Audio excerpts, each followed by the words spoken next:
how are you, Karen? I'm so excited to be here. Thank you for getting me off my bench. I think you were off your bench a long time ago, but Oh, I'm sure I was off my bench.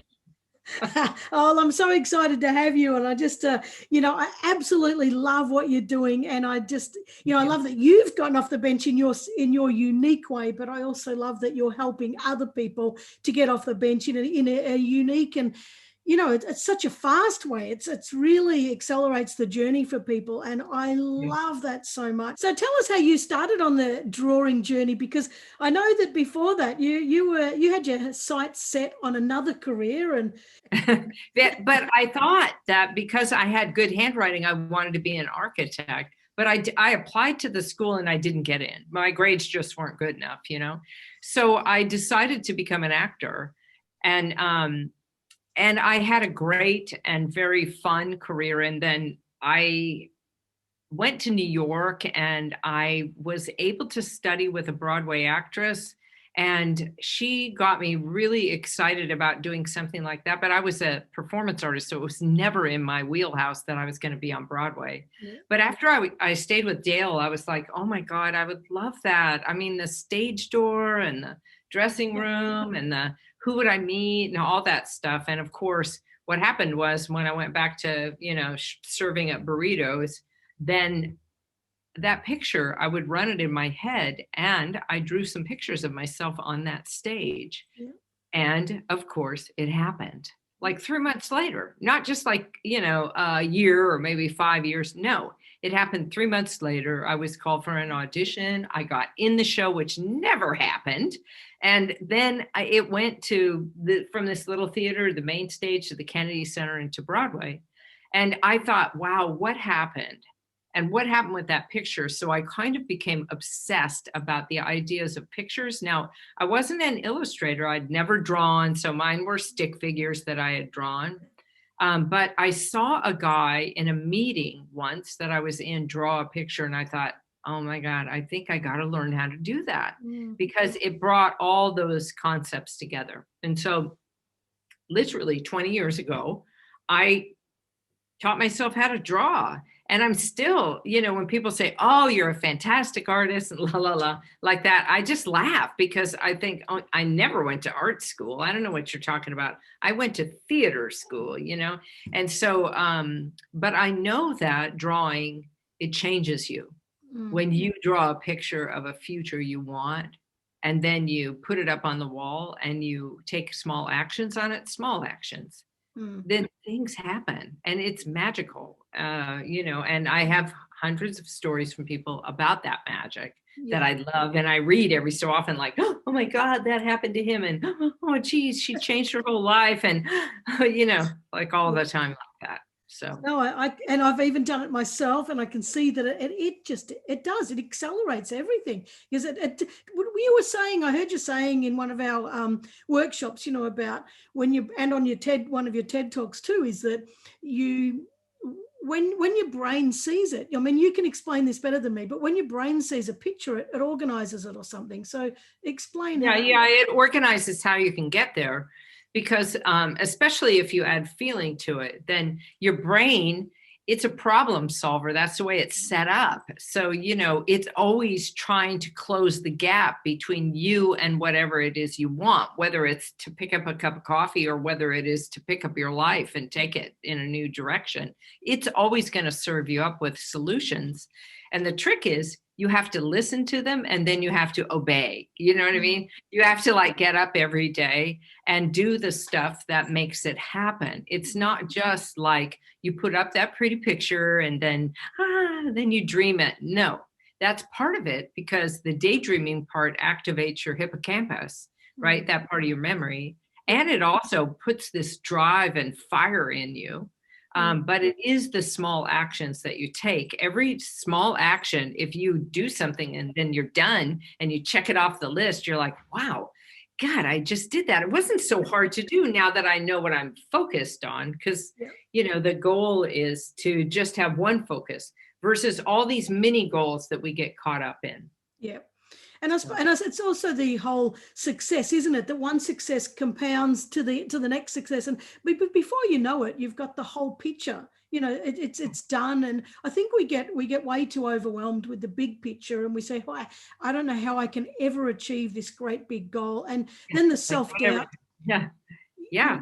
Yeah, The self-doubt sets in, and once you actually, so if you set a big goal, there's a whole study on this, that if you set a big goal and you start to work towards it, and it doesn't happen in the time frame you believe it should, that what happens is your brain automatically takes you down the slippery slope into your old beliefs, because it's familiar with that and it feels comfortable there, and it wants to self-soothe, so you don't get all anxious about the fact that you set that goal and you're not achieving it. So the way to mitigate that is to adjust the time frame for yourself. Like, oh, I thought that was going to take a year, but in fact, all these small goals are helping me towards that. And it might take a little longer, but it doesn't matter, because I'm still being successful.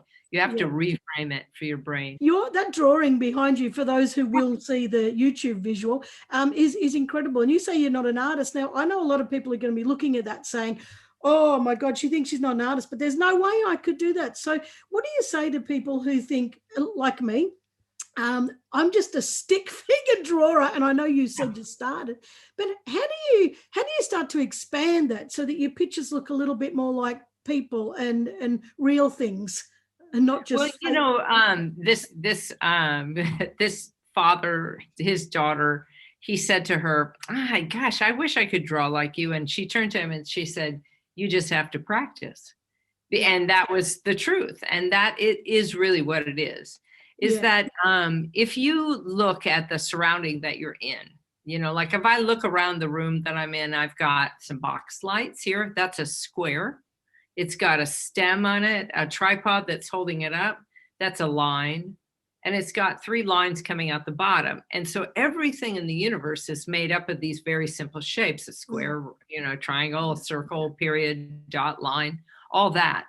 And so if you can train yourself to see what you're looking at, like take the time to look at it and then sketch what you see, you will not believe how good you'll get at drawing.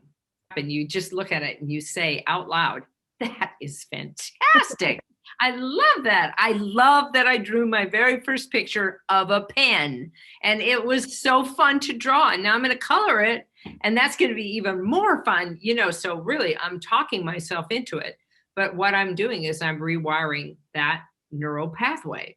Anyway, so that's one thing. And then, of course, I teach drawing online. I do these very affordable online classes, 4 weeks worth of drawing. And people, I mean, honestly, they start at 0 and they leave at 5. And if 10's the optimum, right, that's like halfway to the goal. And everybody has the basics. And we draw icons and people and roadmaps and landscapes and everything that you would ever use if you were running a meeting with somebody else and you wanted to put it into a picture. There are going to be some people who say, "Oh, arty farty, fluffy rubbish, student, like this is just put it on an action plan or get it on a spreadsheet and get the bloody thing done." But what do you say to that? What we know through research and science is that you increase your bottom line by 42% if everybody's engaged, right? And so that's part of building engagement. And the process of having a visual is people love it. They go up to it. And especially if you are part of the team that's built the visual, what's cool about it is they'll go, "You see that thing right there? I said that."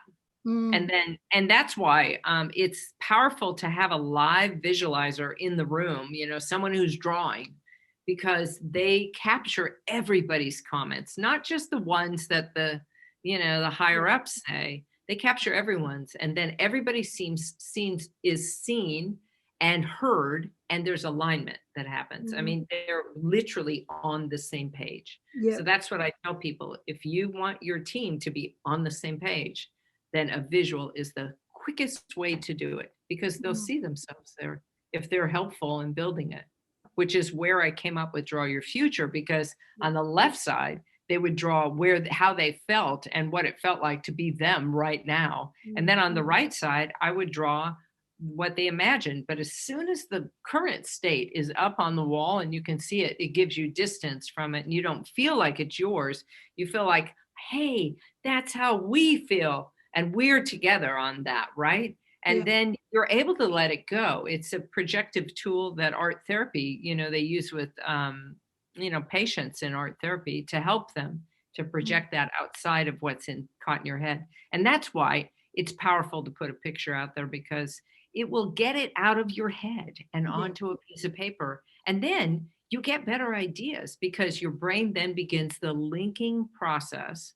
Mm. And if you're doing a future pull, then your RAS, or the reticular activating system, starts going, does its thing, and you can train it to do the right thing.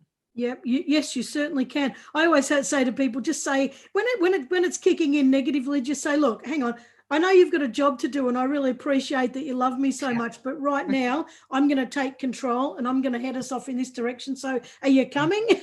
And people look at me like I'm mad, but I say, just try it, and that actually works. Oh That's yeah, I love it.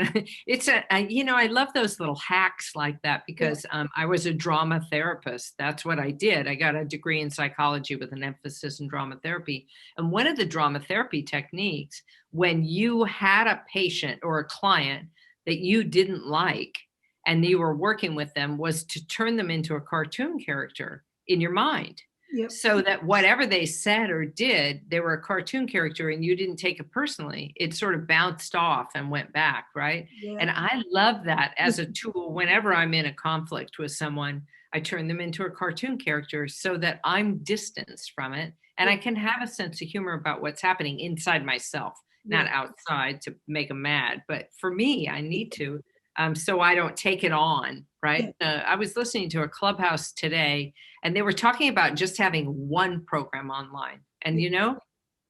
that hit home with me. I thought, what am I really good at? Draw your future. What do I really want to do? Certify people in it, period. Right.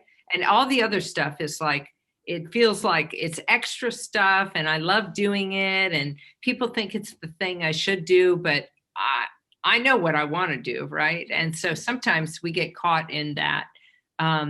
We want to do a million things, and there's really only one we should do.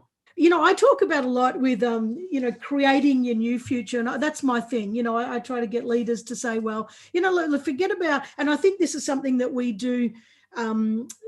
We humans have just been designed to do this. We look for opportunities that are already created by somebody else's rule. And I want to be the manager of my company because I can see that line of progression, and I want to Yep. be the chief soccer coach because I can see that line of progression. And something that I work with people about is you create your own leadership positioning. You design it. It doesn't matter if it's there before you. You design it. Like with everything I've done. And as I haven't waited to fit into a spot, I've just kind of built it myself. And the drawing can just bring life into whatever it is that you can imagine. I think I love it. I think a drawing is a portal. Yeah, It's a portal into your imagination, right? Which is really the greatest tool that we're born with. It can get you in and out of any conundrum you've gotten yourself into, right?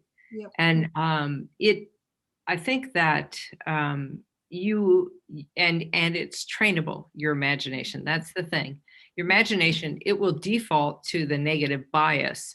yep, So you have to kind of pull yourself back from the negative biases, the part of you that wants to keep you safe from harm, right? yeah, So it's going to mock up all the times this didn't go well, and so let's not do that again. Okay, don't get any outlandish ideas, right? That's what it says inside your head. And Pete Cohen would call that the duck in your head, yeah, right? That it's quacking at you. Shut the duck up, would you? And then, but when you train yourself to let your imagination play with an idea, and if you can do it, like, the thing that I loved about Edison was he would sit in a chair with weights in his hands, right? mm, And because he believed that the moment when he was about to fall asleep was the moment when he was most open for exploring ideas. So ah, when he would drop the weight because he was falling asleep, it would wake him up enough that he can continue to machinate an idea in his head and formulate it.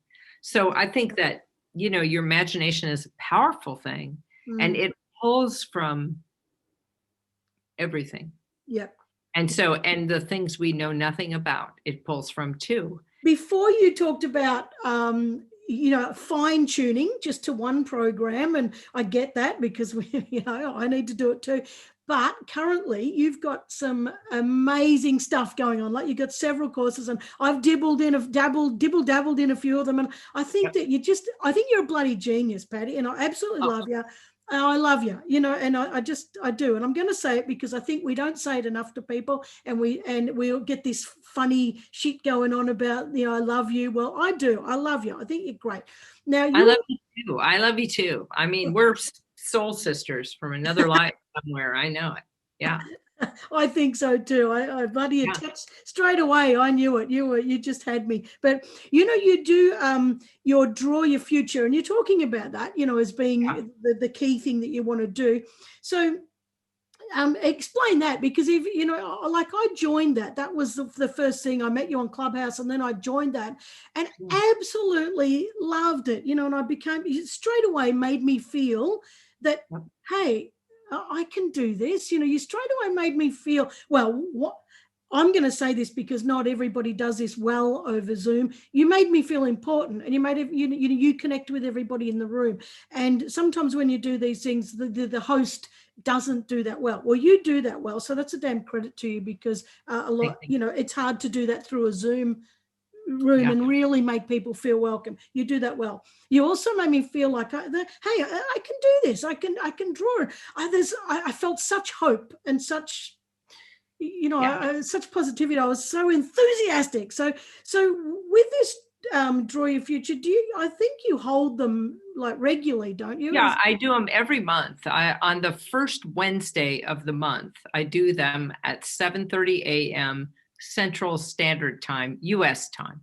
Yep. Right. And so if I have enough people that are coming from down under, then I'll do a 7:30 p.m., which is easier for you to make than a 7:30 a.m., which is, I think, I don't know what time that is, but it's late at night, maybe even in the middle of the night. But I don't know when it is or what time, and I can't figure it out right now because but what happens in that, and you can sign up for that by going to my website, my classroom website, which is creativegeniusu.com, www.creativegeniusu.com. And you'll probably put that in the chat, but also the code to get in is DYF free. So draw your future free. And you just put that code in, and then you can come to the class. And if you can't make this month, just know I do it every first Wednesday at 7:30 a.m. because I think I want people everywhere. Honestly, my purpose in the world is to show people how easy it is to make change using a simple picture. So I work with kids in schools. I mean, I trained all the principals in the country of New Zealand, right, in how to do it not too long ago. And so I just feel like it's a really important thing to show people how to do it. And so I have a certification program for coaches because I want coaches to use it. And I don't have a weird thing about it. I have a cadre of people that I've coached, that have been certified because I just started to do that a couple of years ago. So I have about 50 people already that are all around the world. And I want to have thousands of people that are using the process and that know how to do it well, and that they then come back and say, this is what I did. And I'm like, oh my God, that's fantastic. And then we can all try it ourselves in our tribes, right? And so I only charge one fee for the certification. I don't charge people to, you don't have to upgrade your skills and come back. Not yet. I'm sure someday somebody will tell me I have to do that, but not yet. So this is the time to do it. But if you can come to the free class, I think then you'll change your belief about yourself and your capability, and you'll give yourself insight into a future that you deserve. You long for and you deserve, and it will help you step into it more quickly. Here's the thing you need to know is that when you draw pictures of the room, people have fun. They love it. And even if you can't draw, I show people how to pastel. Like that's pastel back there that makes the drawing look good. Yeah. So I'd love to see any of your followers there, and you too for sure. Yeah. And I can't thank you enough for having me on your podcast. I loved it. And I'm sure we'll do it again. I have a Oh, feeling we'll do it again. we certainly will. Now, we can't go without the main question, Patty. It's I've loved having you too, I tell you. But so this podcast is about get off the bench, inspiring people to take action, to follow their heart, do the thing they love. You push through the challenges. What advice would you give to people who are still sitting on the bench there, thinking, "Yeah, all of that stuff"? I would say close your eyes and ask yourself, what is it I really, really, really long to do? And then write it down and then draw a picture of it and then go do that. Because one little tiny step after another will get you to that dream. Yep. You can do it. That's very simple, and I love it. Thank you. So where can people find you? Well, I'm going to put them in the show notes anyway, but yeah. So you can find me at my classes, creativegeniusu.com. You can find me on Instagram, Up Your Creative Genius. That's easy. Up Your and then Creative Genius. And that's my website too. And you can find me there. I'm on all the different, Twitter and Facebook and stuff like that. So you can search for me there. And I'd love if you connected with me on Instagram. That's the one I'm most active on. And I always give out tips, and I write a blog post. So you can go to my website, Up Your Creative Genius, and sign up to be and get blogs, weekly blogs that'll come in. It's all about tips and how you can make change more easily. And they're fun. They're me in the backyard, sometimes on my bike riding around trying to get the dogs to chase me. And then I teach the lesson that is, stuff like that. It's fun. And your Instagram is always colorful and it's vibrant and lively. It's fantastic. So I really do hope people follow you, and I hope they come and do your classes. And Patti, I have loved this so much. You are such a gem. You've shared so many fantastic tips, and I truly appreciate you giving up your time to do this. It's wonderful. Thanks for having me. I really, it's super fun to be here. Okay, I can't wait to see what happens next, right? Exactly, and there'll be a next. So, I know there will. All right, cool. Thank you so much. We'll see you soon. Okay, bye.